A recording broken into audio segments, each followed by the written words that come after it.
حقوق العباد ہوگا میرا کیا کرم مجھ پہ کر دے کرم یا الہی.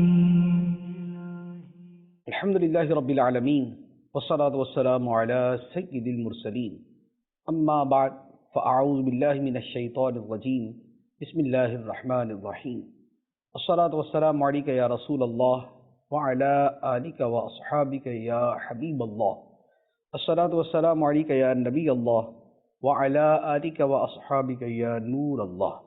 سلسلہ ہے بندوں کے حقوق. بیوی کے حقوق کے حوالے سے ہمارے مسلسل سلسلے جاری ہیں اور آج اس حوالے سے چند مزید اصول اور مزید حقوق کا بیان ہوگا. اہل خانہ پہ ظلم و زیادتی منع ہے، خوش اخلاقی سے پیش آنا چاہیے، خوشگوار رویہ رکھنا چاہیے، اپنائیت اور محبت کا سلوک ہونا چاہیے اور آپس میں ناچاکی اور دوری کو دور کر دینا چاہیے، ختم کر دینا چاہیے. اس کے لیے ایک بڑا بنیادی اصول یہ ہے کہ اگر گھر میں اچھا ماحول چاہتے ہیں اور یہ چاہتے ہیں کہ آپس میں تو تکار نہ ہو، تلخ کلامی نہ ہو، لڑائی کی نوبت نہ آئے، دوریاں پیدا نہ ہو، گھر خراب نہ ہو، تو اس کے لیے ایک بڑا خوبصورت اصول بطور خاص شوہر کے لیے یہ ہے، بیوی کے لیے بھی ہے، لیکن ابھی ہم چونکہ دوسرے پہلو کے اعتبار سے کلام کر رہے ہیں تو اس لیے شوہر کے اعتبار سے عرض ہے کہ اپنی ازدواجی زندگی سے غصے کا فیکٹر نکال دے، غصہ ختم کر دے، کم کر دے، اسے کنٹرول کرنا سمجھے، اپنی ایموشنز پر قابو پانے پر مہارت حاصل کرے. یہ وہ بڑا بنیادی نقطہ ہے کہ جس کے ذریعے زندگی کے بہت سے معاملات سلجھ جاتے ہیں، الجھنیں دور ہو جاتی ہیں. اور یہ وصف پانے کے لیے بڑے اچھے طریقے احادیث طیبہ میں بیان کیے گئے. نبی پاک صلی اللہ تعالیٰ علیہ وسلم کا ایک فرمان ہے کہ جو شخص اپنے غصے پر قابو پا لے اور اسے روک لے، اللہ تعالیٰ قیامت کے دن اس سے اپنا عذاب روک لے گا. جو اپنے غصے کو روکے گا اللہ تعالیٰ اس سے اپنا عذاب روکے گا. اور پھر ایک اور انداز ہے کہ جس سے اگر وہ سوچ ہم بنا لیں تو ہمیں اپنے غصے پہ قابو پانا آسان ہو جائے گا. اور وہی ہے کہ ایک صحابی تھے، کسی بات پہ انہیں اپنے غلام پر بہت غصہ آ گیا اور انہوں نے اسے مارنا شروع کر دیا. نبی پاک صلی اللہ تعالیٰ علیہ وسلم نے دیکھ لیا تو سرکار دو عالم صلی اللہ علیہ وسلم نے ایک بڑی خوبصورت بات ارشاد فرمائی جو ان کے دل میں اتر گئی. فرمایا اللہ اقدر علیک منک علیہ. فرمایا کہ اے بندہ خدا، جتنا تو اپنے غلام پہ قدرت رکھتا ہے اللہ تعالیٰ اس سے زیادہ تجھ پہ قدرت رکھتا ہے. مراد یہ کہ جب خدا قدرت رکھنے کے باوجود بہت سے اعمال سے صرف نظر فرما لیتا ہے، بہت سے اعمال پہ عفو و درگزر کا قلم پھیر دیتا ہے، تو تمہارا سلوک بھی اپنے غلام کے ساتھ ایسا ہونا چاہیے. تو اب واقعتاً اگر ہم زندگی کے بیسیوں معاملات میں اور خاص طور پہ ازدواجی زندگی میں یہ اصول اپنے ذہن میں رکھیں کہ جن خطاؤں پر ہم آنکھ بگولا ہو کے اپنے گھر والوں کی تذلیل و تحقیر کر دیتے ہیں اور مار پیٹ تک نوبت آ جاتی ہے اور طعن و تشنیع اور برا بلا کہنا اور گالیاں دینے تک کی نوبت آ جاتی ہے، اس سے نہ جانے کتنے بڑے کام، غلط کام ہم اپنی زندگی میں کرتے ہیں، لیکن رب ہماری گرفت نہیں فرماتا ہے، ہمیں مہلت دیتا ہے، ہمارے ساتھ حلم کا معاملہ فرماتا ہے، ہمیں اصلاح کا موقع عطا فرماتا ہے، ہمیں توبہ کی مہلت عطا کرتا ہے. تو لہذا جو معاملہ رب ہمارے ساتھ فرماتا ہے باوجود قادر علی الاطلاق ہونے کے اور علی کل شیء قدیر ہونے کے، تو ہم اپنی معمولی اور بے قدر سی قدرت کے ساتھ دوسروں کے ساتھ اسی طرح کا رویہ کیوں نہیں اختیار کر لیتے. ایک اور اس کے پیچھے جو غصے پہ قابو پانے کے حوالے سے ایک اور پوائنٹ ہے وہ یہ ہے کہ سیدنا صدیق اکبر رضی اللہ تعالی عنہ نے ایک مرتبہ کسی بات پہ سخت ناراض ہو کر، اور جو آپ ناراض ہوئے وہ جینوئن تھے اور وہ ریزنیبل تھا کہ واقعتاً جس بات پہ آپ ناراض ہوئے تو وہ ٹھیک تھی، اس کی تفصیل احادیث میں اور تفسیر کی کتابوں میں موجود ہے.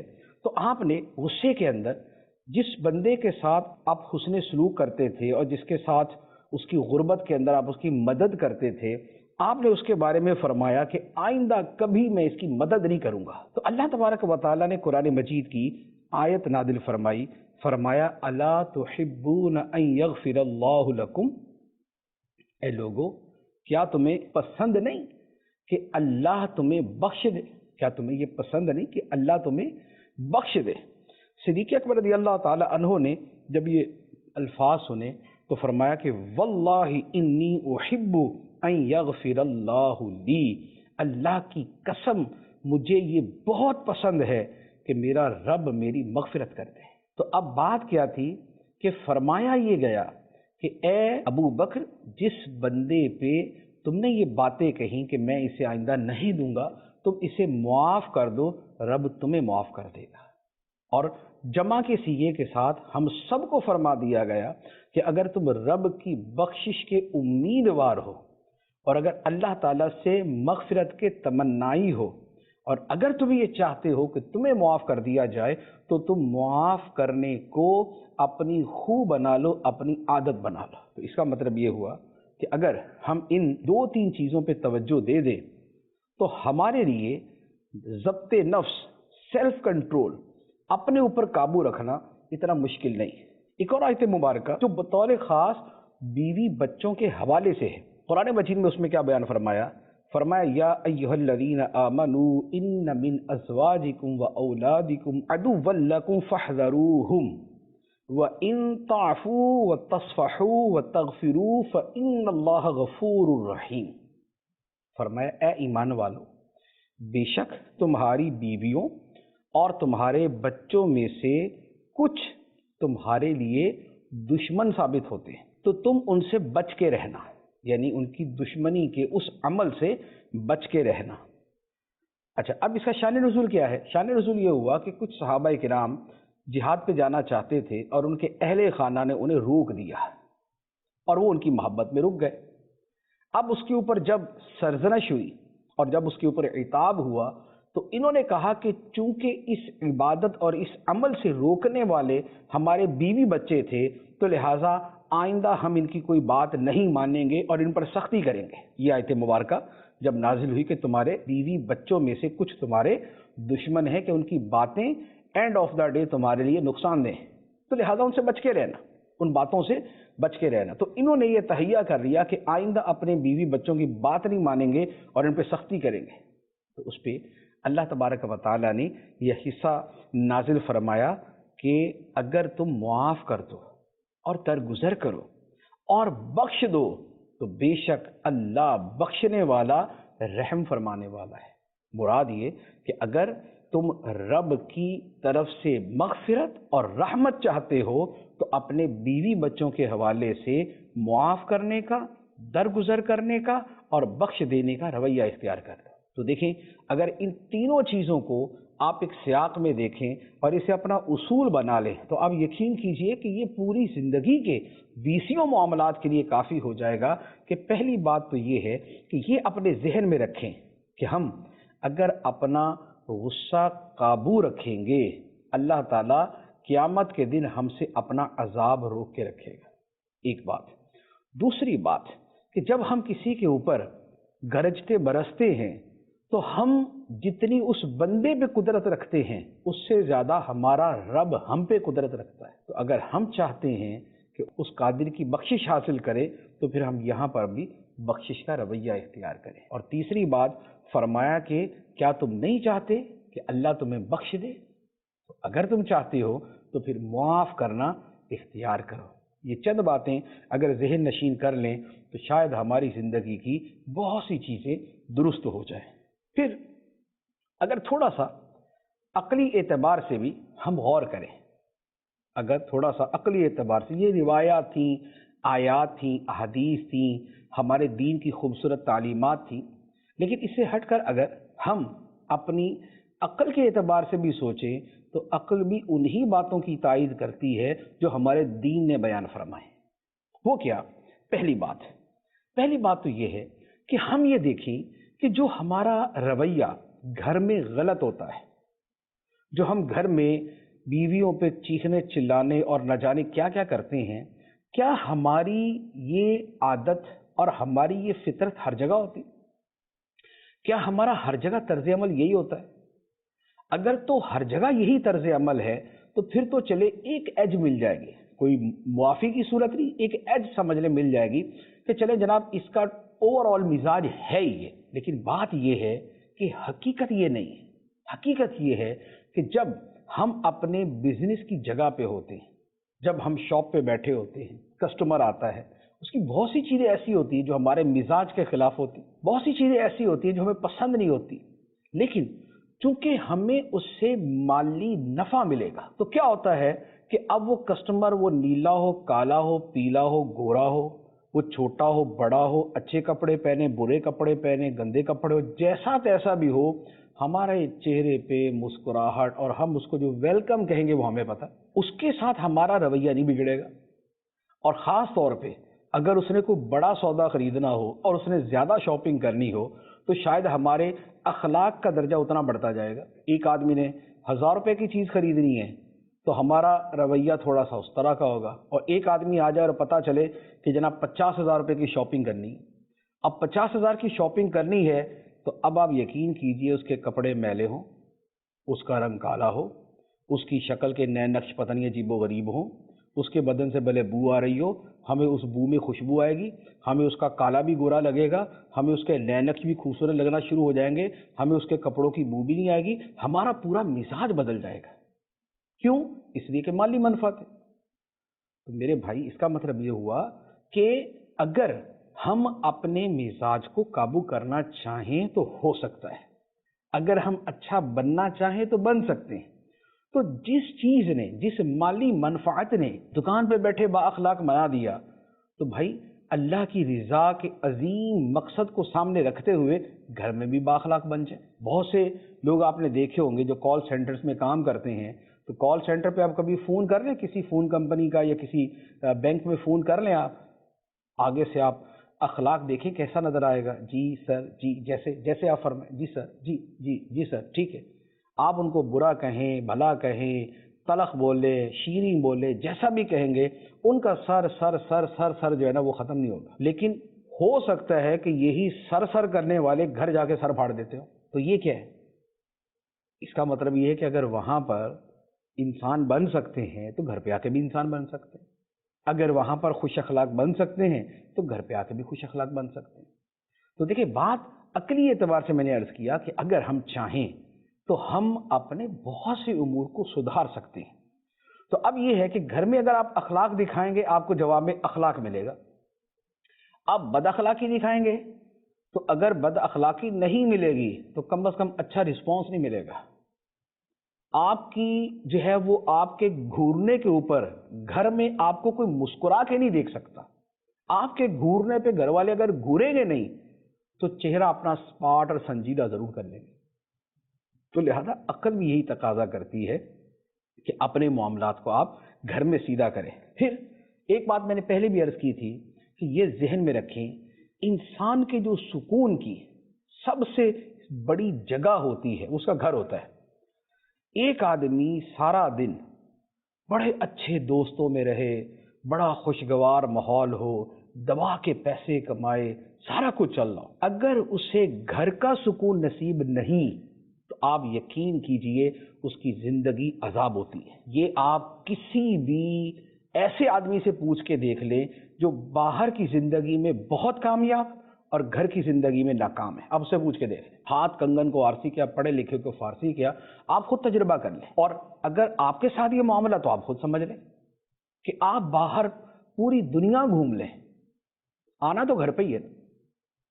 आप दुनिया जहां की सैर सपाटे कर लें, आपको घर का सुकून नहीं है, आपको कभी सुकून नहीं मिल सकता। तो जब आपके सुकून की कुंजी घर में है तो फिर आप उसी को सेट करने की कोशिश करें, और वहां सुकून तभी मिलेगा जब आप सुकून देंगे। आप सुकून देंगे, आपको सुकून मिलेगा। आप बेसुकून करेंगे तो वो आपको बेसुकून कर देंगे। आप खुशी देंगे, आपको खुशी मिलेगी, और आप अगर खुशी नहीं देंगे तो आपको खुशी नहीं मिल सकती। ये सीधा सीधा 2 + 2 = 4 का उसूल है। لہٰذا اپنا سکون، اپنی خوشی، اپنا آرام جو ہے وہ اپنے ہاتھ میں ہے۔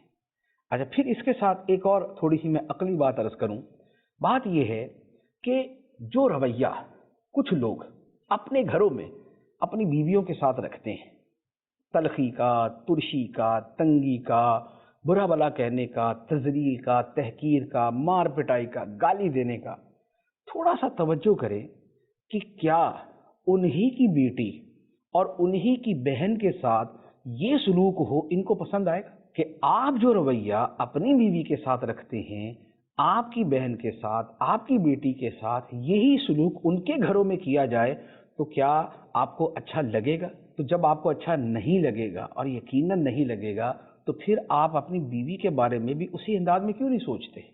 نبی پاک صلی اللہ تعالیٰ علیہ وآلہ وسلم نے فرمایا، تم میں کوئی شخص مومن نہیں ہو سکتا جب تک اپنے بھائی کے لیے وہی پسند نہ کرے جو اپنے لیے پسند کرتے ہیں، جو اپنے لیے پسند کرتا ہے۔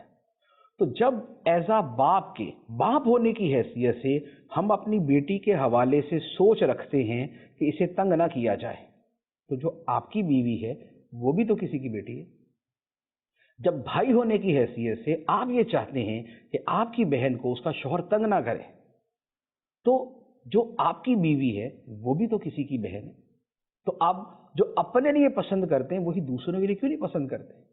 تو یہ بڑا واضح سا اصول ہے، تھوڑا سا اس پہ توجہ دیں گے تو بات سمجھ آ جائے گی۔ اور اس میں یہ بھی میں عرض کروں کہ جو سلوک آپ کرتے ہیں آپ کے سامنے وہی آئے گا۔ یہ دنیا جو ہے یہ عمل اور رد عمل دونوں دکھا دیتی ہے، اور خاص طور پہ ان معاملات کے اندر۔ تو بعض اوقات کیا ہوتا ہے کہ جب بندہ زور میں ہوتا ہے، طاقت میں ہوتا ہے اور جوان ہوتا ہے، اس وقت وہ اپنی طرف سے جو نا وہ تنگی اور تلخی اور زور زبردستی کرنا چاہتا ہے وہ کر لیتا ہے، لیکن اس کو یہ نہیں سمجھ آ رہا ہوتا کہ ایک دن اس کے بچے بھی بڑے ہوں گے، ایک دن یہی معاملہ اس کے سامنے بھی آ سکتا ہے۔ اور آپ یقین کیجئے یہ آتا ہے، یہ چیز سامنے آتی ہے، اور بالفرض اگر دنیا میں نہ بھی آئے تو قیامت کا دن کون سا دور ہے، قیامت قریب ہے، خدا کی بارگاہ میں تو حساب دینا ہے، وہاں تو جا کے جواب دینا ہے۔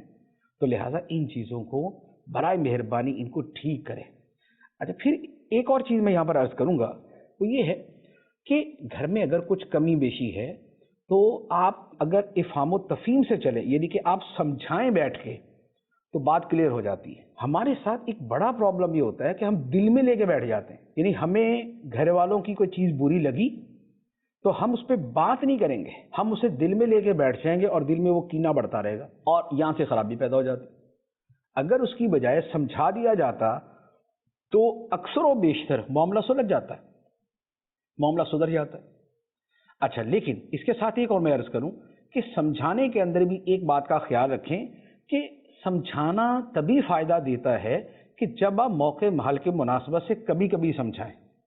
اب آپ روزانہ ہی سمجھانے بیٹھ جائیں اور روزانہ ہی آپ کا لیکچر ہو اور روزانہ ہی آپ کی جو وہ پوری جو ہے نا وہ آپ کا جو ہے وہ تقریر سننی ہو، تو پھر وہ سمجھانے والا یوں لگتا پکاؤ ہے کہ یار اس کو تو نا دماغ کھانے کے علاوہ کام ہی کوئی نہیں، بولتا کوئی نہیں ہے لیکن اندر کے جو خیالات ہوتے ہیں وہ اس طرح کے بنتے ہیں۔ تو سمجھانا بھی جو ہے طریقے سے، سمجھانا بھی بالحکمہ، حکمت کے ساتھ، والموعظۃ الحسنہ، اچھی نصیحت کے ساتھ۔ تو یہ چند ایک چیزیں جو ہے وہ جو گھر کا ماحول اچھا کرنے کے حوالے سے وہ میں نے عرض کی ہے۔ اچھا، اس کے ساتھ ایک اور حق جو بیوی کے بڑے بنیادی حقوق میں سے ہے وہ یہ ہے کہ بیوی کی، زوجہ کی جو ضروریات زندگی ہے وہ خوشی خوشی پوری کی جائیں، جو اس کے اخراجات ہیں، جو اس کی ضروریات ہیں، ان کے لیے رقم دینے میں یا وہ سامان دینے کے اندر بخل نہ کیا جائے، کنجوسی نہ کی جائے۔ اور یہ وہ حکم ہے جو قرآن مجید کے اندر بڑی صراحت کے ساتھ بیان کیا گیا۔ چنانچہ قرآن مجید کی آیت ہے، فرمایا لِيُنْفِقْ ذُو سَعَةٍ مِّن سَعَتِهِ وَمَا قُدِرَ عَلَيْهِ رِزْقُهُ فَلْيُنْفِقْ مِمَّا آتَاهُ اللَّهُ۔ فرمایا کہ جو وسعت والا ہے، جس کے پاس پیسہ ہے، گنجائش ہے، فرمایا کہ وہ اپنی وسعت سے خرچ کرے، اور جس کا رزق تنگ ہے، جو غریب ہے اور مجبور ہے اور رزق تنگ ہے، تو فرمایا کہ پھر جتنا اللہ نے اس کو دیا ہے وہ اس میں سے خرچ کرے۔ یہ نہیں فرمایا نہ کرے، दोनों को फरमाया करे। जिसके पास खुले पैसे हैं तो वो खुले दिल से खर्च करे और खुले हाथ से खर्च करे, और जिसके पास कम पैसे हैं, जो तंग दस्ती का शिकार है, तो वो भी ये नहीं कि नहीं करे, जो खर्चा देना वाजिब है वो बाहर सूरत खर्च करेगा, और इसके अलावा जितनी गुंजाइश है वो दिया करे। तो ये है कि बीवी के ऊपर खर्च में तंगी ना करो, और बल्कि ये जो खर्च करना होता है ये भी राह खुदा में खर्च करने के बराबर है। जैसे हम सदका देते हैं उसका सवाब मिलता है, जो बीवी पर खर्च किया जाता है इसका भी सवाब मिलता है। हदीस में हमारे कर्ज करता हूँ, और सुभान अल्लाह कितनी खूबसूरत अंदाज के अंदर ये बात बयान फरमाई गई। मुस्लिम शरीफ की हदीस है, नबी पाक सल्लल्लाहु ताला अलैहि वसल्लम ने फरमाया कि जो दिनार तुम अल्लाह की राह में खर्च करते हो वो भी अल्लाह की राह में है, जो दिनार तुम किसी गुलाम को आज़ाद करने में खर्च करते हो वो भी अल्लाह की राह में है, जो दिनार तुम किसी मिस्कीन पे खर्च करते हो वो भी अल्लाह की राह में है, और जो दिनार तुम अपने अहले खाना पे खर्च करते हो, फरमाया कि वो भी अल्लाह की राह में है। और इन सब में जो सबसे ज्यादा सवाब है वो किस में है? अब आप सुनिए, गरीब पे खर्च किया है, राह खुदा में खर्च किया है, गुलाम आज़ाद करने में खर्च किया है, मिस्कीन पे खर्च किया है, और अपने अहले खाना पे खर्च किया है। नबी पाक सल्लल्लाहु ताला अलैहि वसल्लम ने फरमाया अअज़मुहा अजरन अल्लज़ी अनफ़क़तहु अला अहलिका, फरमाया कि इन सब के अंदर जो सबसे ज्यादा सवाब है वो उस खर्च करने में है जो तू अपनी बीवी पे खर्च करता है, जो तू अपने अहले खाना पे खर्च करता है। अब आप तसव्वुर कर सकते हैं, ये मुस्लिम शरीफ की किताबुल ज़कात की ये रिवायत है कि हम जो खर्चा करते हैं अहले खाना पे दिल खोल के खर्च करे, अल्लाह ताला इस पे अजर देता है, और कितना देता है कि बकिया जो खर्चे हैं उनसे भी ज्यादा अजर अता फरमाता है। तो इस हवाले से भी अपना दिल खोल के रखा करे। खुदा ने जितनी गुंजाइश दी है, जैसे फरमाया कि जो गुंजाइश वाला है वो अपनी गुंजाइश के मुताबिक खर्च करे। तो बांस लोग ऐसे होते हैं कि घरों के मामलात के अंदर के 1 रुपया नहीं देते, बस खाने की चीज़ घर में ला देंगे, बाकी चीज़ें ला देंगे, और बस जितना जो है वो बस बनता होगा उतना दे देंगे, उससे ज़ायद कुछ नहीं देंगे। अच्छा, खर्चा देने के एतबार से भाई ज़रूरियात पूरी करती ना तुम्हारी, सूट ला दिए, तुम्हारे खाने पीने की चीज़ें ले आए, बस। हालांकि हर अक्लमंद आदमी ये समझता है कि पैसे की अपनी वैल्यू, तो जो थोड़ा सा कैश होता है, आप थोड़ी सी रकम देते हैं, जो उसकी खुशी होती है वो जुदा गाना होती है। जो वैसे खर्च किया खाने पे, बकिया आराइश व ज़िबाइश पे और दीगर ज़रूरियात पे, वो भी उसी में आएगा जो यहाँ हदीस बयान की है आज़मुहा अजरन, वो भी उसी में आएगा। लेकिन थोड़ा सा कल्बी वुसात का इजहार भी उसके अंदर होना चाहिए कि थोड़ा सा दिल भी उस हवाले से कुशादा कर लिया जाए। तो ये हदीस मुबारक है जिससे ये पता चलता है कि अहले खाना पे खर्च करना ये कितने सवाब का काम है। इसी तरह एक और हदीस मुबारक है, और उसमें भी इसी तरह की चीज़ों का बयान है कि एक शख्स जो है वो राह खुदा में खर्च करता है, एक शख्स जो है वो अपनी सवारी पे खर्च करता है जो उसने जिहाद में लेके जानी है, एक शख्स अपने साथियों पे राह खुदा में खर्च करता है। तो ये सारे बयान करने के बाद फरमाया कि सबसे ज़्यादा सवाब उस सूरत में है कि जब बंदा अपने घर के छोटे बच्चों पे खर्च करता है, और फरमाया कि ये उन पे खर्च करता है कि इससे ये उनको किसी से मांगने से रोक देता है, यानी कि जब बच्चों को आप देंगे तो बच्चे किसी से नहीं मांगेंगे, तो ये उनको इससे रोक देता है, ये उनको नफ़ा देता है, ये उनको गनी कर देता है। तो फरमाया कि इसके अंदर ज़्यादा सवाब है। तो ये चंद एक रिवायतें जो है जो बड़ी वजाहत के साथ बताती हैं कि अहले खाना पे खर्च करना, बीवी पे खर्च करना जो है ये कितना अहम और कितना सवाब का काम और कितना उसका हक है। अच्छा, इसके साथ एक और चीज़, ये अगला हक है, वो ये है कि अहले खाना को, बीवी को दीनी अहकाम भी सिखाए जाए, दीन भी सिखाया जाए। दीन सिखाना और शरीयत के अहकाम सिखाना ये भी शौहर की जिम्मेदारियों में से है, और ये वो जिम्मेदारी है कि जिसे अल्लाह ताला ने कुरान पाक में बयान फरमाया। चुनाचे कुरान मजीद की आयत है, फरमाया या अय्युहल्लज़ीना आमनू कू अनफुसकुम व अहलीकुम नारा, ए ईमान वालो अपने आप को और अपने घर वालों को आग से बचाओ, जहन्नम की आग से बचाओ। तो ये अपने आप को और अपने अहले खाना को जहन्नम की आग से बचाना क्या है? ये यही है कि तुम उन्हें दीन सिखाओ, तुम उन्हें दीन के अहकाम बताओ, तुम उन्हें दीन पर चलाओ, तुम उन्हें दीन के बारे में पूछो, तुम उनकी दीन की तालीम का इंतज़ाम करो, एहतिमाम करो। तो ये शौहर की जिम्मेदारियों में से होता है कि वो अपनी बीवी को दीन सिखाए या उसकी दीनी तालीम का एहतिमाम करे। दीनी तालीम का एहतिमाम जो है वो किसी मदरसे की सूरत में भी हो सकता है, वो किसी जो है वो मुअल्लिमा के पास पढ़ने की सूरत में भी हो सकता है, वो उसे किताबें ला के देने और पढ़ाने की सूरत में भी हो सकता है। और आज हमारे ज़माने के अंदर जैसे मदनी चैनल है, तो इस पर जो प्रोग्राम देखते हैं उससे जो दीन सीखने को मिलता है ये भी उसी के अंदर शामिल है। तो ये सारी चीज़ें जो है ये दीन सिखाने में आती हैं और ये ज़रिया बनता है कि अपने आप को और अपने घर वालों को जहन्नम की आग से बचाओ। और क़यामत के दिन इस चीज़ का पूछा जाएगा कि अपने अहले खाना के बारे में जो अल्लाह के अहकाम थे उस पर अमल किया या नहीं। हदीस मुबारक है, नबी पाक सल्लल्लाहु ताला अलैहि वसल्लम ने फरमाया, कुल्लुकुम राइन व कुल्लुकुम मसऊलुन अन रइयती, कि तुम में हर कोई राई है, निगहबान है, और हर एक से उसकी रियाया के बारे में, उसके मातहतों के बारे में सवाल किया जाएगा। हर एक से सवाल होगा कि जो तुम्हारे अंडर थे उनके साथ तुम्हारा सलूक क्या था और दीन के हवाले से तुम्हारा उनके साथ मामला क्या था। और उसी के अंदर फरमाया कि शौहर से उसकी बीवी के बारे में पूछा जाएगा कि तुमने अपनी बीवी के हुकूक अदा किए थे या जुल्म ज़्यादती की थी, तुमने शरई अहकाम पे अमल किया था या नहीं किया था। और उससे ये भी पूछा जाएगा कि तूने अपनी बीवी को दीन सिखाया था या नहीं सिखाया था, और दीन पर चलाया था या नहीं चलाया था, और दीन पर चलने के अंदर उसे ताकीद की थी या नहीं की थी, और खिलाफे शरा चलने के ऊपर उसे तंबीह की थी या नहीं की थी। ये शरीयत के एतबार से जिम्मेदारी है। ये नहीं है मेरा जिस्म मेरी मर्जी और ये और वो, ये तो बिल्कुल जो है ना वो बेदीनी और लादीनियत के जुमले हैं। ऐसा नहीं है। इस्लाम के अंदर मर्द औरतों पर हुक्मरान हैं। हुक्मरानी से मुराद कि जैसे हाकिम की जिम्मेदारी है कि वो अपने रियाया के हवाले से उनकी देखभाल करे और उनको सीधे रास्ते पे रखे, इसी तरह शौहर की जिम्मेदारी है कि वो बीवी को सीधे रास्ते पे रखे। तो लिहाजा ये बड़ी अहम चीज़ें हैं। और फिर इसमें नबी पाक सल्लल्लाहु ताला अलैहि वसल्लम को बाकायदा हुक्म दिया गया, वो मैं अर्ज़ करता हूँ। कुरान मजीद की आयत मुबारक है, अल्लाह ताला ने इरशाद फरमाया, वअमुर अहलका बिस्सलाति वस्तबिर अलैहा, और ए हबीब अपने घर वालों को नमाज का हुक्म दो और खुद भी नमाज पे कारबंद रहो।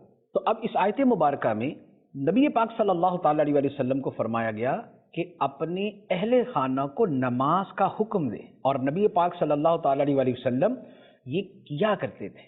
आप अपने अहले खाना को नमाज के लिए जगाया करते थे, नमाज का फरमाया करते थे।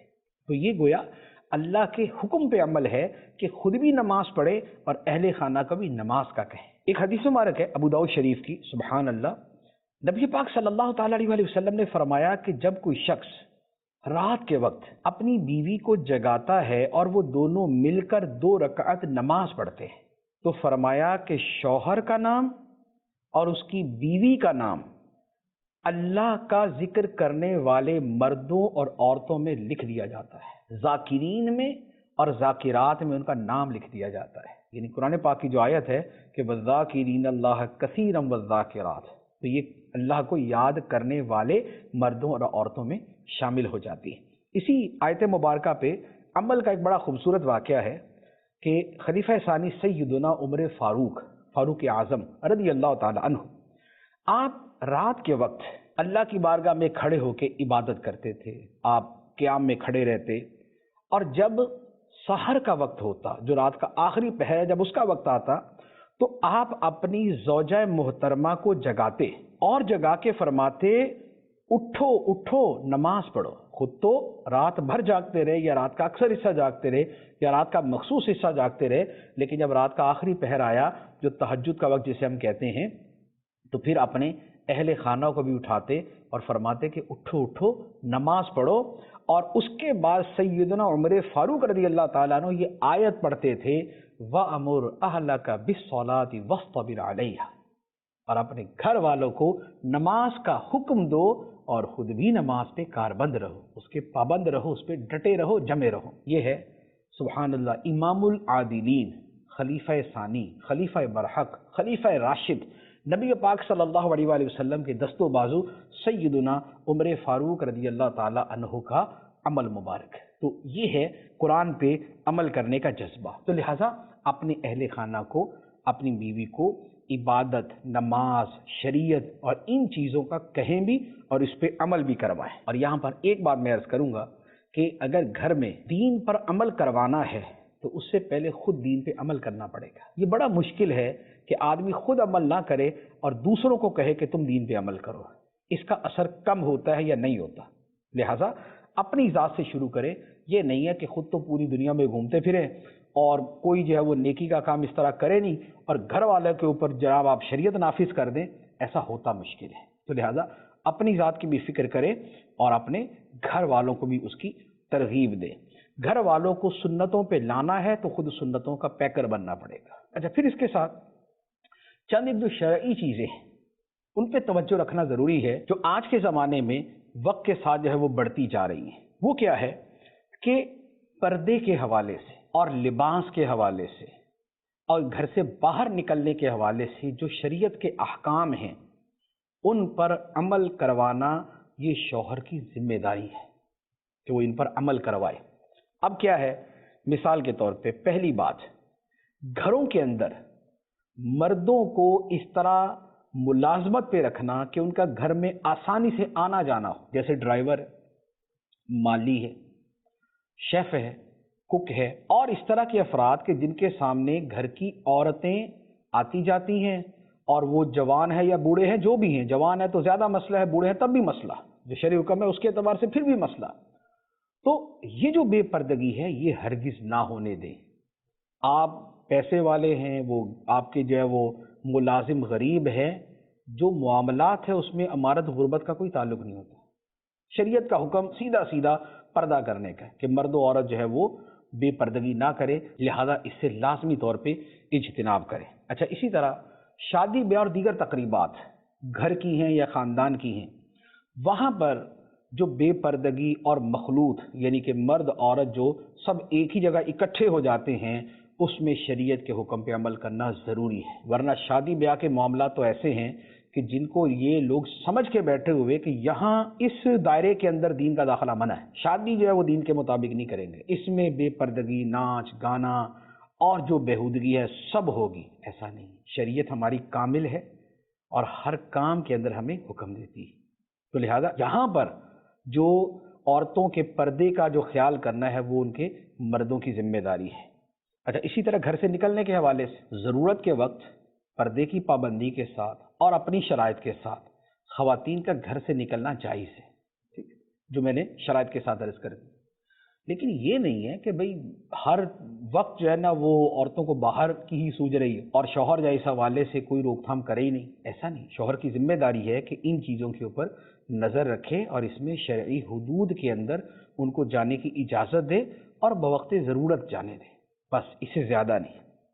अच्छा, इसी तरह लिबास के हवाले से बड़ी अहम चीज़ कि लिबास जो है वो किस तरह का पहनने की इजाज़त है, कैसा पहन के दूसरों के सामने आने की इजाज़त है, इसका ख्याल रखना ज़रूरी है। आज क्योंकि फ़ैशन की दुनिया है, ब्रांड्स की दुनिया है और नित नई चीज़ें फ़ैशन के नाम पे आम की जा रही हैं और फ़ैशन आम करने के पीछे सबसे बड़ा मकसद बेहयाई होता है। फैशन ढंग का आए ये शाज़ो नादिरी है, को हज़ार फैशन आते होंगे तो एक शायद हो सकता है कि जो ढंग का हो, वरना क्या होता है कि फ़ैशन का मकसद शरीयत के ख़िलाफ़ ही कुछ ना कुछ करना होता है। यानी कि फ़ैशन जो है वो दीनी एतबार से कोई वो महमूद लफ्ज़ रहा ही नहीं है, वो लफ्ज़ ही मायूब बन गया। हालांकि फ़ैशन बजाते खुद ऐसा लफ्ज़ नहीं है, लेकिन चूँकि उसका इस्तेमाल और उसका इंतबाक जो है, जो उसका इतलाक़ है वो होता है गलत तरीक़ों में, तो वो लफ्ज़ ही बुरा बन गया। तो अब आजकल जो रंग बरंगी बारीक लॉन के कपड़े और इसके अलावा पता नहीं कैसे कैसे होते हैं, हमें तो नाम भी नहीं आते उनके, लेकिन जो इससे वाबस्ता है उनको पता है। तो अब ऐसे बारीक कपड़े कि जो इतने बारीक हों कि जिससे बदन की रंगत झलकती है या जो पूरे बदन के लिए छुपाने वाले नहीं हैं, ऐसे कपड़े पहनना नाजायज़ है। हदीस मुबारक मैं अर्ज़ करता हूँ, नबी पाक सल्लल्लाहु अलैहि वसल्लम ने फरमाया कि मैंने जहन्नम के दो ग्रोह ऐसे देखे, जहन्नम में दो ग्रोह ऐसे देखे हैं कि जिन्हें मैंने अभी तक नहीं देखा। مراد یہ کہ ابھی تک میرے زمانے میں یہ گروہ پیدا نہیں ہوئے.